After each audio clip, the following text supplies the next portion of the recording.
সুশৃঙ্খলিত অবস্থায় আছে। আমরা সামনে উপজেলা নির্বাচনে আমাদের নেতা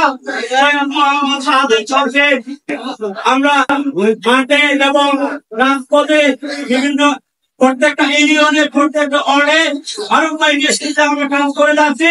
ইনশাআল্লাহ সামনে নির্বাচন আমাদের নবী বাবা সৈয়দ মোহাম্মদ শাহজাহান সাহেবকে জয় চিনে এনে গড়ে তুলব ইনশাআল্লাহ।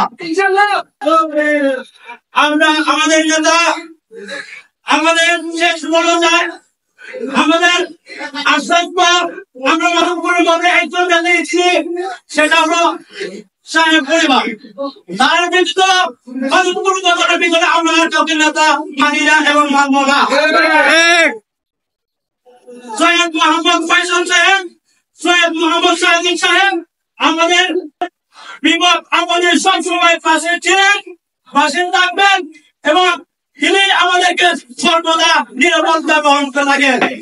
আমরা মনে করি আমরা যে ছাত্র নেতা আছি, যুব নেতা আছি, আমরা একজনকে নেতা মনে করি এবং একজনকে নেতা মানি।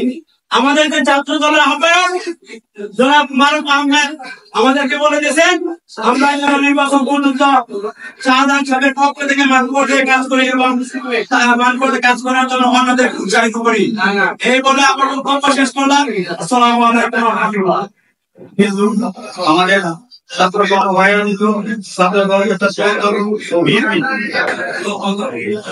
আমরা সবাই মিলে মারুফ সরকার নেতৃত্বে আকাশপুরা ইউনিয়নের 9টা ওয়ার্ড আছে, 9টা ওয়ার্ডে আমরা সর্বোচ্চ ভোটে আগামী যে সর্বোচ্চ ভোটে প্রকাশনী আমরা সর্বোচ্চ চেষ্টা করবো। আমরা প্রত্যেকে ঘরে ঘরে এবং ঘরে ঘরে আমরা প্রধানের ভূমিকা আনতে হবে। আমরা সবাইকে মিলিত ভাবে মিলিত হয়ে আমরা সব ওয়ার্ডে বাস্তবে আমরা দিতে হবে।